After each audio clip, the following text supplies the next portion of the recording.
बस चलने को ही थी कि अचानक कोई जाना पहचाना सा चेहरा सविता की बगल वाली सीट पर आकर बैठ गया। वो खिड़की के बगल वाली सीट पर थी और अकेली सफर कर रही थी।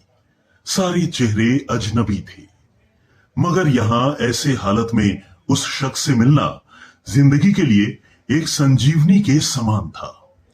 जिंदगी भी कमबख्त कभी कभी अजीब से मोड़ पर ले आती है, ऐसे हालत से सामना करवा देती है जिसकी कल्पना भी नहीं कर सकते। वो आया और सविता के पास वाली खाली सीट पर बैठ गया।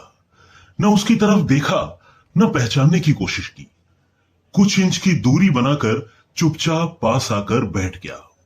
बाहर सावन की रिमझिम लगी थी, इस कारण वो कुछ भीग गया था। सविता ने कनखियों से उसे देखा।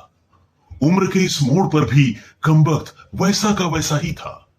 हां, कुछ भारी हो गया था, मगर इतना ज्यादा भी नहीं। फिर उसने जेब से चश्मा निकाला और मोबाइल में लग गया।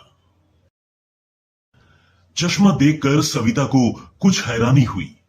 उम्र का यही एक निशान उस पर नजर आया था कि आंखों पर चश्मा चढ़ गया था। चेहरे पर और सर पे सविता ने सफेद बाल खोजने की कोशिश की, मगर उसे दिखे नहीं। अब सविता ने जल्दी से सर पर साड़ी का पल्लू डाल लिया। बालों को डाई किए काफी दिन हो गए थे उसे। ज्यादा तो नहीं थे सफेद बाल उसके सिर पे, मगर इतने जरूर थे कि गौर से देखो तो नजर आ जाए। बस चलने से पहले सविता उठकर बाथरूम गई। हैंडबैग से फेस वॉश निकाला, चेहरे को ढंग से धोया और शीशे में चेहरे को देखा। पसंद तो नहीं आया, मगर अजीब सा मुंह बनाकर उसने शीशा वापस बैग में डाला और वापस अपनी जगह पर आकर बैठ गई। मगर वो साहब तो खिड़की की तरफ से सविता का बैग सरकाकर खुद खिड़की के पास बैठ गए थे। सविता को पूरी तरह देखे बिना ही उसने कहा, सॉरी, भागकर चढ़ा था तो थोड़ा पसीना आ गया, थोड़ा सूख जाए फिर अपनी जगह पर बैठ जाऊंगा। फिर वो अपने मोबाइल में लग गया। सविता की इच्छा जानने की कोशिश भी नहीं की। उसकी यही बात हमेशा सविता को बुरी लगती थी। फिर भी न जाने उसमें ऐसा क्या था कि आज तक सविता ने उसे भुलाया नहीं था। एक वो था कि 10 सालों में ही भूल गया। सविता ने सोचा शायद अभी तक गौर नहीं किया, पहचान लेगा। सविता सोचती रही कि थोड़ी मोटी हो गई हूं शायद, इसीलिए नहीं पहचाना। सविता उदास हो गई। सविता को लगने लगा कि वो जिस शख्स को जीवन में कभी भुला ही नहीं पाई, उसे ही अब सविता का चेहरा याद नहीं। माना कि उसे औरतों और लड़कियों को ताड़ने की आदत नहीं, मगर ये क्या बात कि वो उसे पहचाने ही नहीं। सविता सोचती रही कि शायद वो शादीशुदा है, इसलिए। सविता सोचती जा रही थी कि वो भी तो शादीशुदा है, इसलिए उसके साथ रहना मुश्किल है। मगर इसका ये मतलब तो नहीं कि वो अपने ख्यालों को ही जीना छोड़ दे।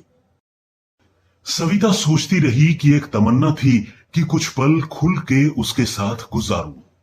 माहौल दोस्ताना ही हो, मगर हो तो सही। आज वही शख्स उसके पास बैठा था जिसे स्कूल टाइम से उसने दिल में बसा रखा था। सोशल मीडिया पर उसके सारे अकाउंट चोरी छुपे देखा करती थी। उसकी हर कविता, हर शायरी में खुद को खोजा करती थी, और वो तो आज पहचान ही नहीं रहा। माना कि हम लोगों में कभी प्यार की पींगे नहीं चली, लेकिन ये तो सच था कि दोनों एक दूसरे को पसंद करते थे। कॉलेज छूटा तो सविता की शादी हो गई और वो फौज में चला गया। फिर उसकी शादी हुई। सविता जब भी गांव जाती उसकी सारी खबर ले आती। बस ऐसे ही जिंदगी गुजर गई। बस को चले आधे घंटे से भी ऊपर हो गया था। वो अब भी आराम से खिड़की के पास बैठा मोबाइल में लगा था। देखना तो दूर, चेहरा भी ऊपर नहीं किया। सविता कभी मोबाइल में देखती, कभी उसकी तरफ। सोशल मीडिया पर उसके अकाउंट खोल कर देखे, तस्वीर मिलाई, वही था, पक्का वही। वैसे भी लड़कियां किसी को पहचानने में कभी भी धोखा नहीं खा सकती। फिर कुछ और वक्त गुजरा। माहौल वैसा का वैसा था। सविता बस पहलू बदलती रही। फिर अचानक से कंडक्टर आ गया। सबसे टिकट पूछ रहा था। सविता ने अपना टिकट दिखा दिया। उससे पूछा तो उसने कहा कि नहीं है। उसके कहने पर कंडक्टर ने उसे भी बनारस की टिकट बना कर दी। वो फिर से मोबाइल में तल्लीन हो गया। आखिर सविता से रहा नहीं गया। उसने पूछ ही लिया, बनारस में कहां रहते हो? वो मोबाइल में नजरें गड़ाए हुए ही बोला, कहीं नहीं। वो चुप हो गया तो सविता फिर बोली, किसी काम से जा रहे हो? वो बोला, हां। अब सविता चुप हो गई। सोच में पड़ गई कि वो किसी अजनबी की तरह बात कर रहा था, और अजनबी से कैसे पूछ लूं कि किस काम से जा रहे हो। कुछ देर चुप रहने के बाद फिर सविता ने पूछ ही लिया, वहां शायद आप नौकरी करते हो? उसने कहा, नहीं। सविता ने फिर हिम्मत करके पूछा, तो किसी से मिलने जा रहे हो? वही संक्षिप्त उत्तर, नहीं। आखिरी जवाब सुनकर सविता की हिम्मत ही नहीं हुई कि कुछ और पूछे। मन ही मन फिर सोचने लगी, अजीब आदमी है, बिना काम के सफर कर रहा है। अब सविता भी मुंह फेरकर अपने मोबाइल में लग गई। कुछ देर बाद वो खुद ही बोला, ये भी पूछ लो क्यों जा रहा हूं बनारस। सविता के मुंह से जल्दी में निकला, बताओ क्यों जा रहे हो? फिर अपने ही उतावलेपन पर सविता को शर्म सी आ गई। उसने थोड़ा सा मुस्कुराते हुए कहा, एक पुरानी दोस्त मिल गई जो आज अकेले सफर पर जा रही थी। फौजी आदमी हूं, सुरक्षा करना मेरा कर्तव्य है, अकेले कैसे जाने देता, इसलिए उसे बनारस तक छोड़ने जा रहा हूं। इतना सुनते ही सविता का दिल जोर से धड़का। नॉर्मल नहीं रह सकी वो, मगर मन के भावों को दबाने की कोशिश करती हुई सविता ने हिम्मत करके फिर पूछा, कहां है वो दोस्त? कमबख्त फिर मुस्कुराता हुआ बोला, यही मेरे पास बैठी है ना। इतना सुनकर सविता को सब कुछ समझ में आ गया कि उसने टिकट क्यों नहीं लिया, क्योंकि उसे तो पता ही नहीं था कि सविता कहां जा रही है। सविता अब समझ गई थी कि सिर्फ और सिर्फ उसके लिए वो दिल्ली से बनारस तक का सफर कर रहा था। जानकर सविता इतनी खुश हुई कि आंखों में आंसू आ गए। दिल की धड़कन कुछ देर के लिए मानो रुक सी गई। परिणाम में आंखें तो भीगनी ही थी। अब उसने पूछा, रो क्यों रही हो? सविता बस इतना ही कह पाई, तुम मर्द हो, नहीं समझ सकते। वो बोला, क्योंकि मैं कवि और लेखक भी हूं, सब समझ सकता हूं। सविता ने खुद को संभालते हुए कहा, शुक्रिया मुझे पहचानने के लिए और मेरे लिए इतना टाइम निकालने के लिए। वो बोला, बस स्टैंड पर अकेली घूम रही थी, कोई साथ नहीं दिखा तो आना पड़ा। कल ही राखी थी, इसलिए बहुत भीड़ है, तुमको यूं अकेले सफर नहीं करना चाहिए। क्या करती, उनको छुट्टी नहीं मिल रही थी और भाई यहां दिल्ली में आकर बस गए। राखी बांधने तो आना ही था। सविता ने अपनी मजबूरी बताई।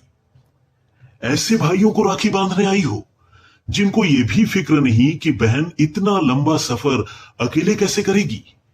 भाई शादी के बाद भाई रहे ही नहीं, भाभियों के हो गए, मम्मी पापा रहे नहीं, कहकर सविता उदास हो गई। फिर वो बोला, तो पति को तो समझना चाहिए, उनकी बहुत बिजी लाइफ है, मैं ज्यादा डिस्टर्ब नहीं करती और आजकल इतना खतरा नहीं है। तुम अपनी सुनाओ, कैसे हो? अच्छा हूं, कट रही है जिंदगी। मेरी याद आती थी क्या? सविता ने हिम्मत करके पूछा। वो चुप हो गया, कुछ नहीं बोला। तो फिर सविता बोली, सॉरी, यूं ही पूछ लिया, अब तो हम समझदार हो गए हैं, कर सकते हैं ऐसी बात। उसने शर्ट की बाजू का बटन खोलकर हाथ में पहना स्टील का कड़ा दिखाया जो सविता ने उसे दिया था। बोला, मैं तुम्हें भूल सकता हूं भला? स्टील का वो कड़ा देखकर सविता के दिल में एक अजीब सा दर्द उठा। उसने पूछा, कभी संपर्क क्यों नहीं किया? वो बोला, डिस्टर्ब नहीं करना चाहता था, तुम्हारी अपनी जिंदगी है और मेरी अपनी। सविता ने डरते डरते पूछा, तुम्हें छू लूं? उसने पूछा, पाप तो नहीं लगेगा? सविता बोली, नहीं, छूने से नहीं लगता। और फिर सविता बनारस तक उसका हाथ पकड़े बैठी रही। बहुत सी बातें हुई, ये जिंदगी। तो दोस्तों, आपको हमारी ये कहानी कैसी लगी हमें कमेंट करके जरूर बताएं। और हां, वीडियो को लाइक और चैनल को सब्सक्राइब करना बिल्कुल न भूलें, जिससे एक यूट्यूब चैनल के तौर पर हम ग्रो कर सकें और आपके लिए और भी ऐसी कहानियां लाते रहें। बहुत धन्यवाद।